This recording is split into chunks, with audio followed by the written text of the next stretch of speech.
Magufuli alikuwa amejazwa Roho Mtakatifu, sijui. Akasema ni mapadri na wachungaji naiogopa. Kumbe akatuamsha. Yesu alisaidia sana. Haleluya. Hawa wazee wa kanisa la kwanza na washirika wao wa kike na wa kiume hawakuogopa. Kasema wa pili alikuwa ni mchungaji wa Yerusalemu anaitwa Yakobo, akakatwa kichwa na nani? Na Herode Agripa wa kwanza, akakatwa kichwa. Kanisa halikushambaa, lipo likaongezeka. Unamfuata mwingine Andrea ambaye alikuwa Syria. Yesu atusaidie sana.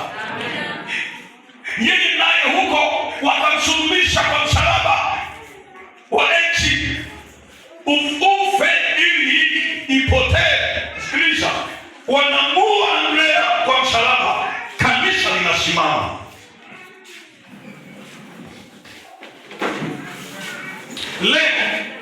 Leo sio rahisi. Akitoka tu mchungaji na kanisa linakufa.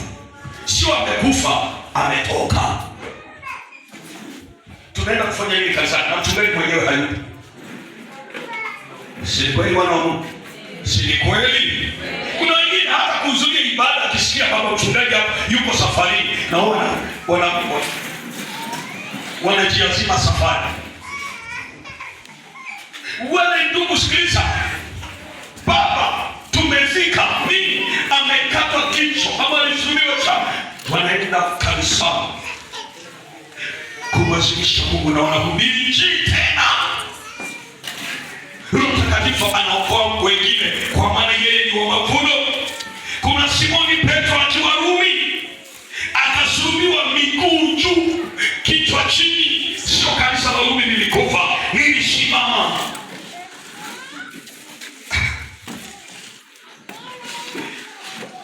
Kuna Yohana mwana wa Zebedayo, huyu ndiye alikuwa mwamba kweli. Roho Mtakatifu akasema ngoja na waonyesha kazi. Wakatengeneza mafuta yakachemka zeti gledi zote, wakamweka jamani, katoka kama ninatembea. Vipi? Wakasema sasa komesha, tunatoa viungo, tunakatakata na kata jamani, ukienda unanikuta ninao mkono wa yeye.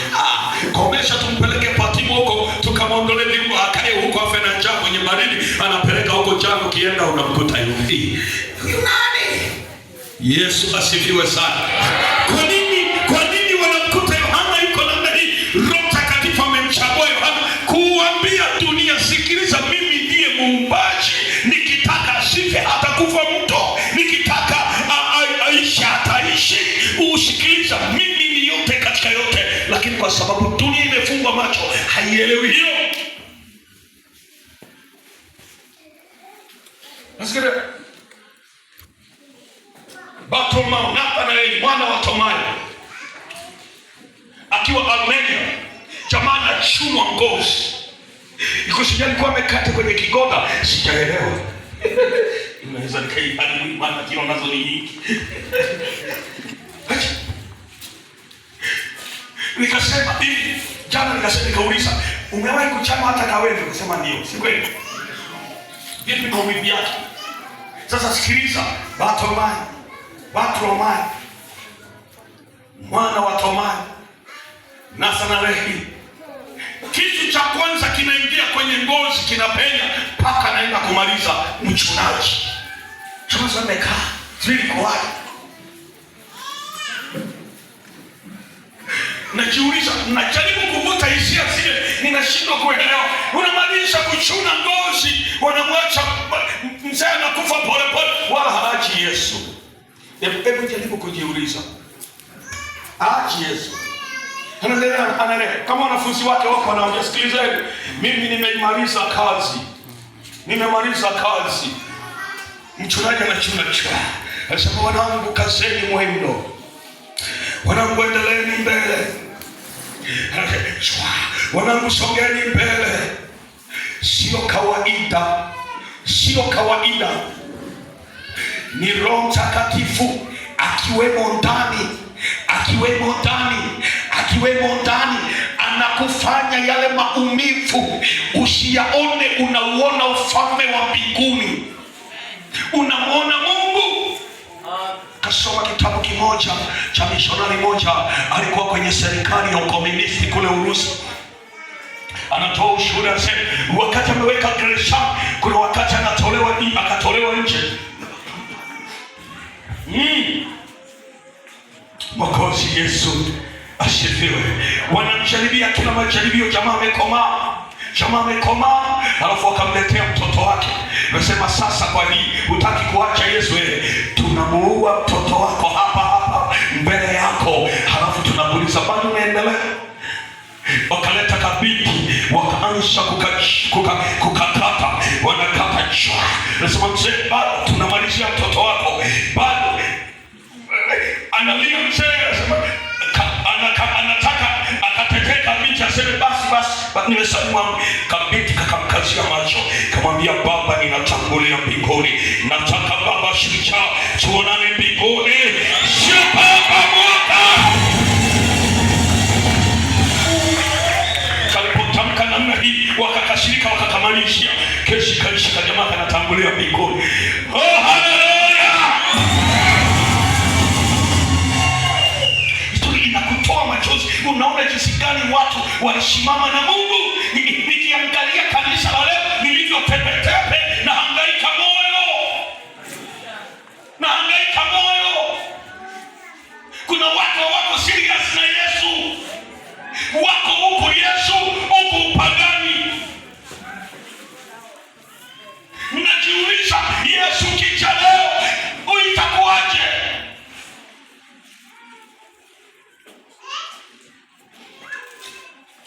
Mwokozi Yesu atusaidie. Watu walikuwa serious na wokovu wao, walikuwa serious na Mungu wao, walidhamiria.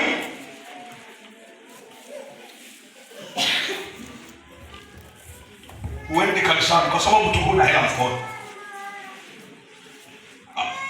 Utasali bila hela? Nipambane kwanza, nikishapata hayo nayo tutayaona. Yapo tu, yapo. Wengine ameacha kusali kwa sababu amechelewa kuolewa. Kanisa nimeenda wala hakuna. Mbinguni kwenyewe hakuna kuoa, wala hata waliooa mbinguni ni bacha. Nimtazame mkeo.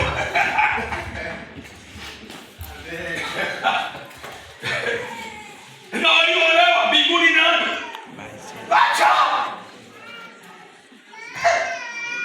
Maana kule tunavaa miili ya malaika. Wangapi bado wanataka kwenda mbinguni? Wangapi bado wanataka kwenda mbinguni wasikooa? Wangapi wameahirisha? Nasema kama ni mtindo huo, hawaolewi na kuoa, mimi siendi. Inua mkono wako. Sikiliza. Kristo Yesu atusaidie sana. Ni lazima mtu asimame imara. Tumeona kanisa la kwanza walisimama imara, wakatembea na Mungu wao nyakati za hatari. Fuatilia habari ya kanisa Rumi, jinsi gani wale makaisari walivyolitesa lile kanisa. Ndivyo utaona jinsi gani kwa unafika wakati wanasema unajua nifika wakati watu wanatengenezwa ile kumbi za michezo, wanyama wakali wamewekwa ndani wenye njaa, halafu napambanisha nani? Eti upambane na nyati au na simba ana njaa wiki siku 7 hajala. Halafu naambia bado umeokoka. Sasa wewe si unapambana na huyo simba. Ukionekana bado ubabe, unaona sasa kuna wengine kesi yao ni ndogo, kanasimikwa kamti hapa kanguso fulani, halafu kanafungiwa kuni, wewe unafungwa juu, halafu kanafungiwa kuni, hapo zinatua mafuta ya tazo. Bado na Yesu tunaweka kiberiti, bado tu Yesu hatutani. Umezamini mimi na Yesu hatutacha. Wanaweka kijiti cha kiberiti kwenye mafuta ya taa, kwenye kuni zilizowekewa mafuta ya taa, halafu kanakuja juu kama moto, kanaanza kukutafuna kuanzia miguu. Unafikiri injili, imani hii ulionayo wewe unayoifanyia mchezo, kuna wengine ndugu iliwagharimu maisha. Kanatafuna mpaka kanamaliza, unakufa pole pole kamoto.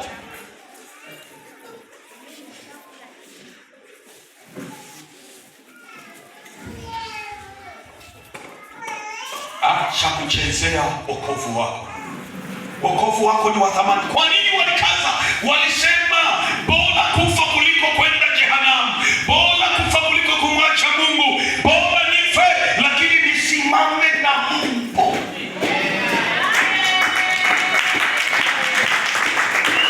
Maana walijua mbingu ipo, Mungu yupo, sio kama wanadamu leo wanavyobahatisha. Wanaambizana maneno ya afadhali uokoke usali bwana kuliko kuwa mpagani ukiamini Mungu hayupo. Ukifa ukaenda kule ukamkuta Mungu utaharibika. Afadhali ufe ukimkuta yupo, safi. Usipomkuta yupo, hauna hasara. Maneno ya kubahatisha, umecheza bahati nasibu.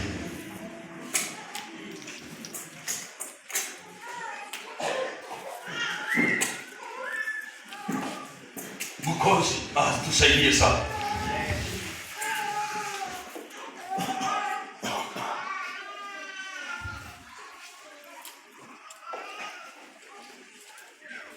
Kupitia Roho Mtakatifu tunaendelea mbele. Sema wenzako tunaendelea mbele. Kanisa la kwanza kupitia Roho Mtakatifu waliilinda imani yao. Na naomba uniazime hapa kidogo, ninaenda kwenye kiwango kingine. Nataka nizungumze kitu ambacho wewe unacho kinazunguka kwenye maisha yako. Waliilinda imani yao kupitia Roho Mtakatifu. Kanisa la kwanza lilifanikiwa kuilinda imani.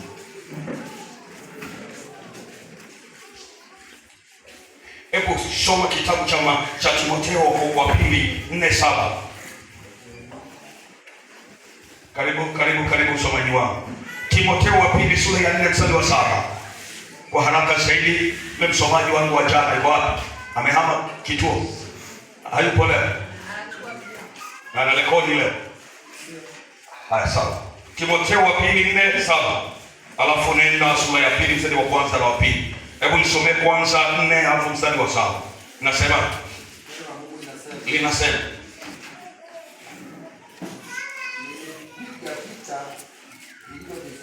anasema hivi, nimevipiga vita vilivyo vizuri,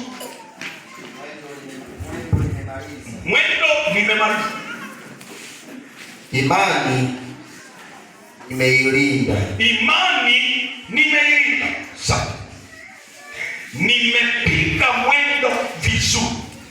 Maana yake katika safari yake ya wokovu amepiga mwendo, hajapunguza mwendo, ametembea sawasawa na matakwa ya aliyemwokoa. Ameenda anashuhudia ndani yake, nimetembea vizuri, sikuwa kigeugeu kwenye wokovu, sikuwa mtu mwenye kubahatisha kwenye wokovu, nilisimamia kile ninachoamini, nimetembea nacho, nimesimama imara, halafu mpaka nimemaliza safari, niko salama. Mafundisho anasema imani nimeilinda. Imani hulindwa. Nyinyi kanisa, hebu nisaidie kunisalimia kwa mkono namna hiyo. Maana ninasema na wewe, imani hulindwa. Kanisa la sasa lisipojua hili litapotea njiani.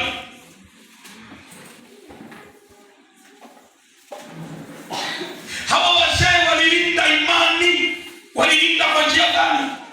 Sikiliza. Pamoja na mateso yote waliokuwa nayo, pamoja na kuuawa kote walikokuwa nako, wanauawa, wanateswa, wanafanywa vile, lakini bado ndani ya kanisa kuliinuka mafundisho ya imani potofu ndani ya kanisa lao. Unanielewa? mafundisho ya imani nyingine kuliko hiyo, na Biblia inazungumza wazi juu ya imani.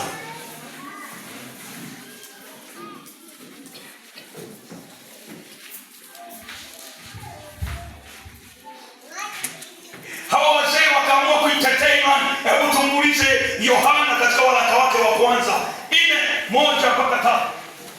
Yohana waraka wake wa kwanza anasemaje? Mzee Yohana sura ya 4 mstari wa kwanza hadi wa 3.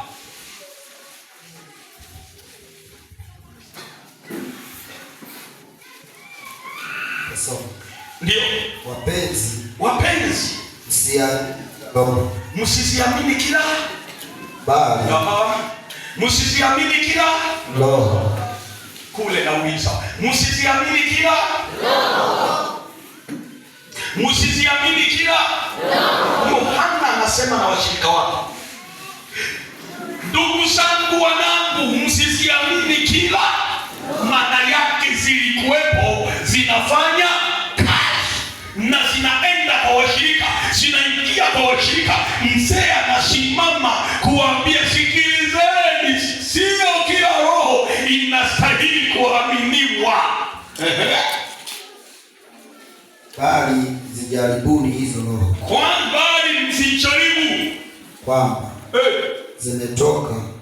zimetokana na Mungu. Msijaribu kwanza kama zimetokana na Mungu.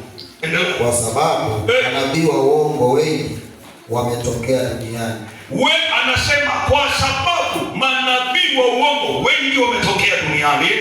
Katika hili wamjua roho wa Mungu. Katika namna hii mtamjua roho wa Mungu. Anatoa maelekezo namna ya kumjua roho wa Mungu. Kila roho ikilio kwamba Yesu Kristo amekuja katika mwili yatokana na Mungu. Ndio. Na kila roho isiyomkiri Yesu haitokani na Mungu. Anasema sikilize, wakati ule kwepo na mafundisho anasema Yesu Kristo, huyu Yesu unayesema huyu ni mwanadamu. Huyu ni mwanadamu. Mliona ni mtu. Huyo Yesu wa Nazareti, yule Yesu mwana wa Mungu hakuja katika mwili. Hawezi kuja katika mwili.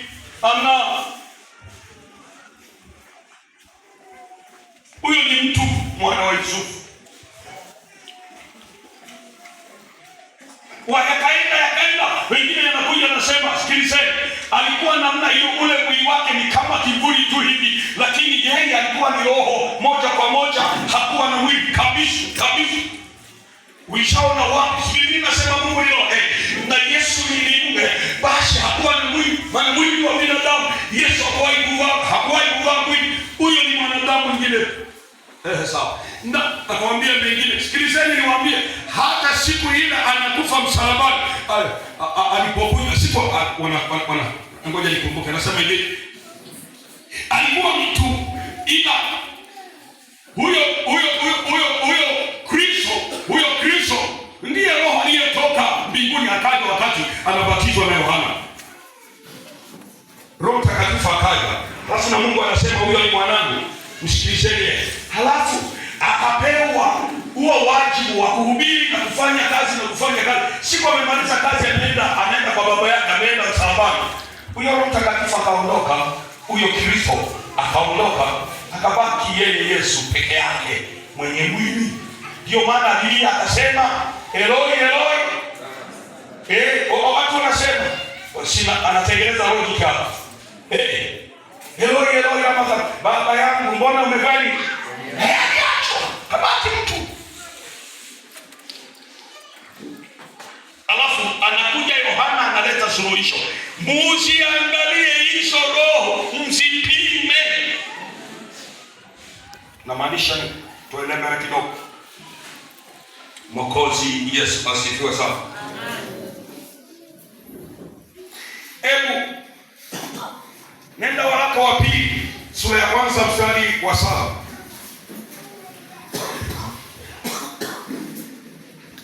Kimbia haraka, nina mwendo mkali, nataka muda wangu haunitoshi sana.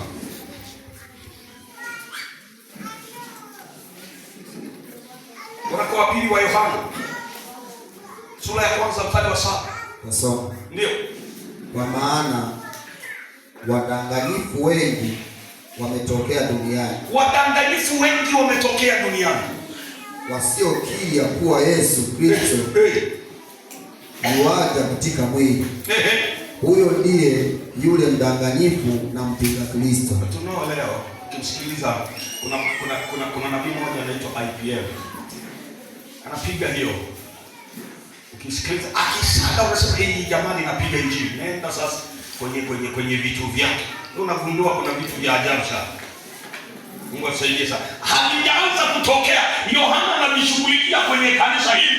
Nini kiliwasaidia? Roho Mtakatifu alipokuwa nao wanayagundua na kuyaelewa mafundisho potofu yanayolivamia kanisa. Wazee wanasimama kuyapinga na walishinda. Mimi nataka nishauri wachungaji wenzangu, watumishi wenzangu, ni zamu yetu kusimama na kanisa. Ni zamu yako wewe kiongozi wa idara kusimama kuitetea imani, lakini tunaiteteaje? Ni lazima tuwe na nguvu, inaitwa nguvu ya Roho Mtakatifu ndani yetu. Maana yake Roho aliyekuwa na mitume awe pamoja na sisi ili tuweze kupambana na hiyo roho iliyoivamia dunia.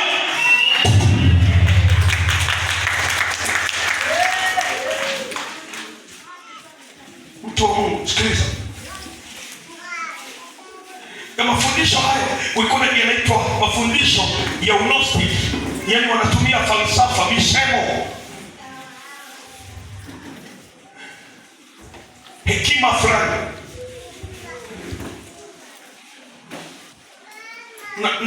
na hizi zinatamba sana huko na kwenye elimu mbalimbali watu wanakutana nayo. Na wengine mmesoma hizo elimu za zamani, unaambiwa mwanadamu ametokana na nyani. Kwani ilikuwa nini?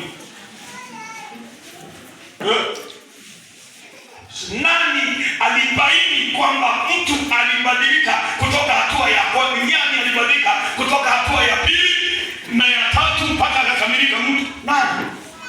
Na umefanya utafiti kujua kuna mapori mangapi yameleta kijijini kusajili binadamu ndio wamebadilika. Haipo, lakini ni fikra za watu ambazo walifikiri wenyewe wakatengeneza ndio udanganya ulimwengu, na wasomi wengi wamedanganya mpaka leo wengine wanajua mwanadamu ni mabadiliko kutoka hatua kwenda.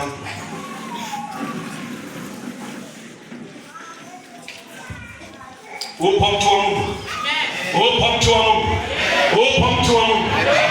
Ni nani atakayeeleza dunia ijue kweli? Maana yako mambo mengi yanadanganya leo pia.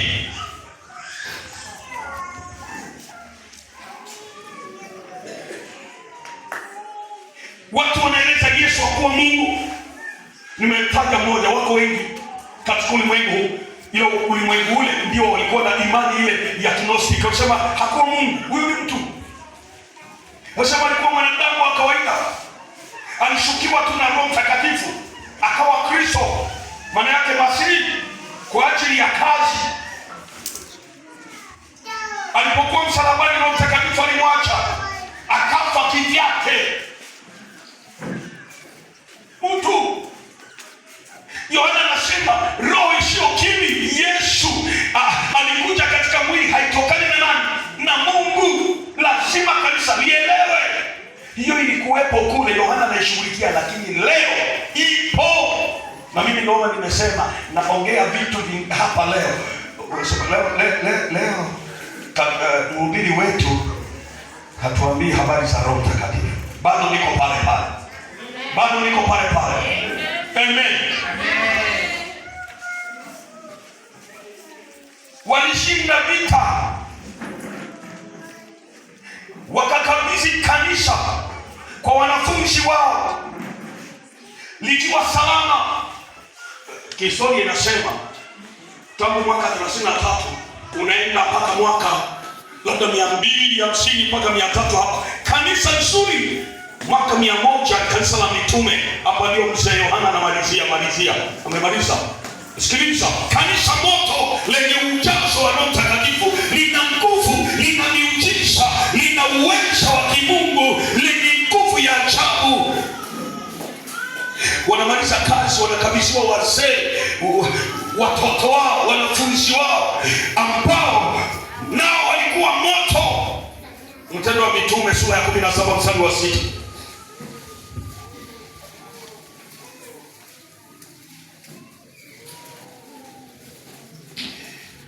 Kanisa lilikuwa moto, linaweza, linatembea kwa mamlaka. Kutoka hiyo 100 mpaka 250 au 300 hivi, liko na moto. Unawakutana na baadhi ya wazee, kwa mfano kule Smyrna, kanisa la Smyrna, ukisoma Ufunuo unakutana nao. Kuna mzee mmoja ambaye alikuwa anaitwa Polycarpo. Huyu alikuwa moto na kanisa lake. Yesu asifiwe. Kanisa limesimama na Polycarpo, mzee wa kanisa. Ukienda kule panapoitwa Syria, unakutana na Ignatius, ni baba mwenye imani aliyojazwa Roho Mtakatifu, hana kuchengesha mambo. Ukiondoka mahali pale uende Efeso, unakuta baada ya Yohana aliyekuwa Efeso, mzee Marisa anamwachia Papias, naye alikuwa moto, anapiga injili yenye ujazo wa Roho na kuisimamia imani. Upo mwana wa Mungu. Wewe uleho. Uleho.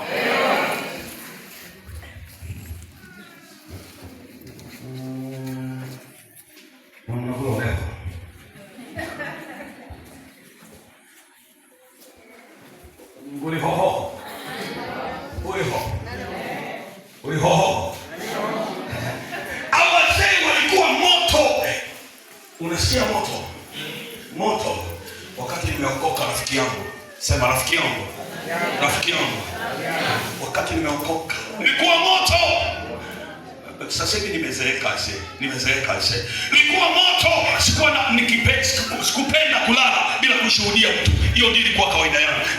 Hakuna usingizi nisipoenda kumwambia mtu Yesu anakupenda. Yeye nikikutana, haijalishi amekubali, amekataa, mimi nasikia raha, tunaenda kulala.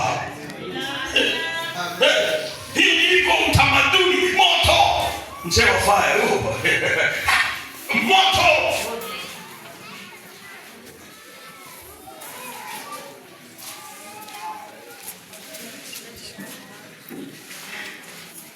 Hawa wazee walisimama na kanisa pia mpaka hiyo miaka niliyokutajia. Wakaliongoza kanisa vizuri na kusimulia kidogo kwa kipande habari hii ili kuletee kuelewa tuko wapi, tumetoka wapi na tuko wapi. Jana niliwaambia tunaangalia nyuma. Sasa tunakwenda safari ya kuja mahali tulipo mpaka tuende tuendako. Amen. Amen. Kanisa likawa lenye nguvu ya Mungu, halitishi na chochote. Walisimama wakuu wa nchi wakataka kulisambaratisha, wenye elimu walitaka kulisambaratisha. Kanisa lilisimama. Biblia walitaka kuitowesha mara kadhaa, Biblia ikasimama, iko mpaka leo. Oh, Yesu wetu asifiwe. Yesu wetu asifiwe. Nasema Yesu asifiwe.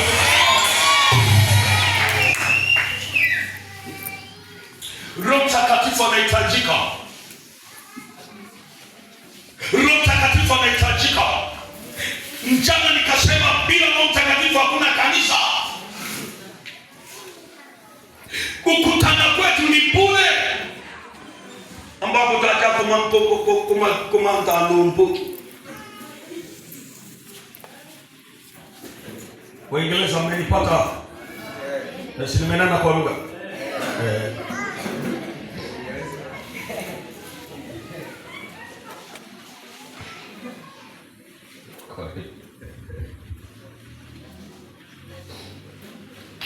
Walilikabisi kanisa likiwa salama, lakini kutokea pale linaenda hiyo karne ya 3, nenda mpaka karne ya 100 na karne ya 16. Karne ya 16 mzee, wale waliokabishwa baada ya hapo wakaacha kabisa, wakaendelea pole, nguvu inashuka, wameangalia. Roho Mtakatifu alikuwa hapa, alikuwa karibu na rafiki yangu. Enjoy mfupi mwenzangu, maana utakuwa unatazama juu sana. Unaona, Roho Mtakatifu alikuwa marafiki namna hii. wanakabishiwa kanisa namna hii, kusikia mambo yameharibika, wanaanza kuachana polepole na Roho. Jamaa hayashtuki, Roho Mtakatifu anaanza kuachana. Majamaa hayashtuki, yalikuwa yanaonana, ukiangalia unamuona yuko pale, hayashtuki, kushtukia. Roho Mtakatifu unarudi alipo. Mungu atusaidie sana. Mungu atusaidie sana.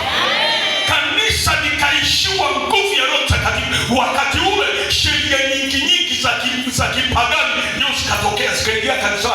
Kanisa likawa na utaratibu wa ovyo. Ndio wakati ule watu walinunua vyeti vya msamaha. Ununue cheti tu. Haleluya. Ndio nasimama hapa leo ninatangaza. Samahani, msinitenge. Na leo nimekuja na vyeti niwatangazie kila watu waliotaka babu zao waliokufa siku nyingi, walikuwa wadanga wa kienyeji, hawajaokoka. Tuna utaratibu wa maombezi maalum nao waokoke waende mbinguni, lakini utalipia laki kwa ajili ya kila jina la bibi yako.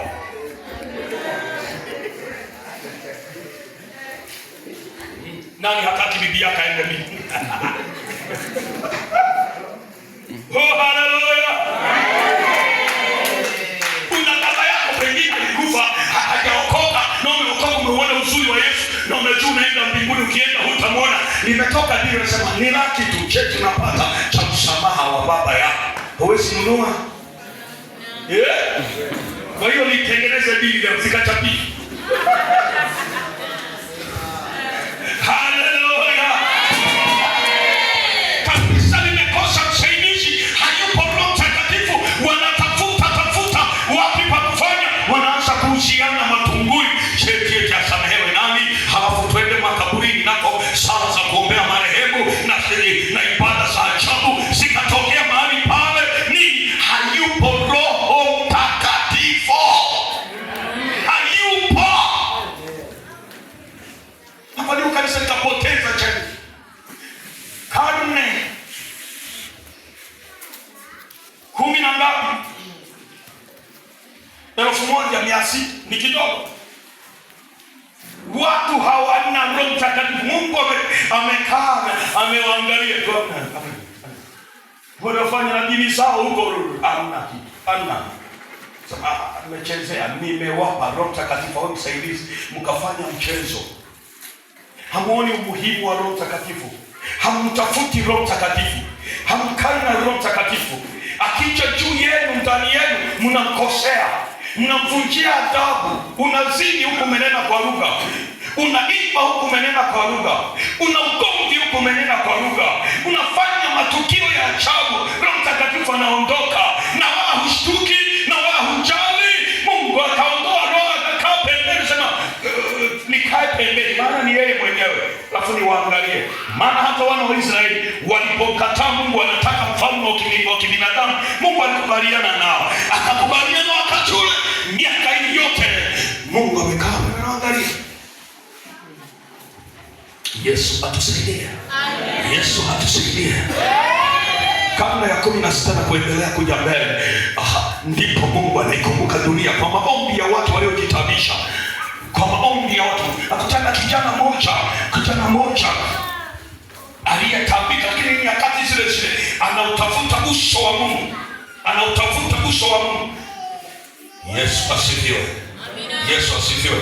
Nitafute kijana huyu, maana nataka nifike mapema niendako, nisije kawia njia. Anaitwa Ivan Robert. Huyu ni mtu kutoka Ulaya ya Chigani, lakini ni nchi moja inaitwa nchi ya Wales. Huyu jamaa alikuwa na muda mrefu wa kuombea Mungu ili nchi yake irudishiwe nguvu ya uamsho wa Roho Mtakatifu. Lakini baada ya hapo, akiwa na pambana, wako wa Marekani pale miaka wanafundisha neno la Mungu na kuombea Roho Mtakatifu miaka 3 mfululizo. Mungu akasema kumbe mko serious. Ndipo Roho Mtakatifu anarudi.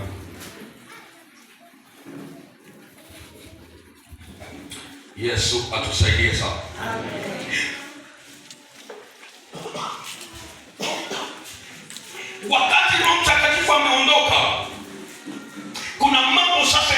kusababisha kanisa lianguke. Ngoja nikutajia mambo kwa haraka,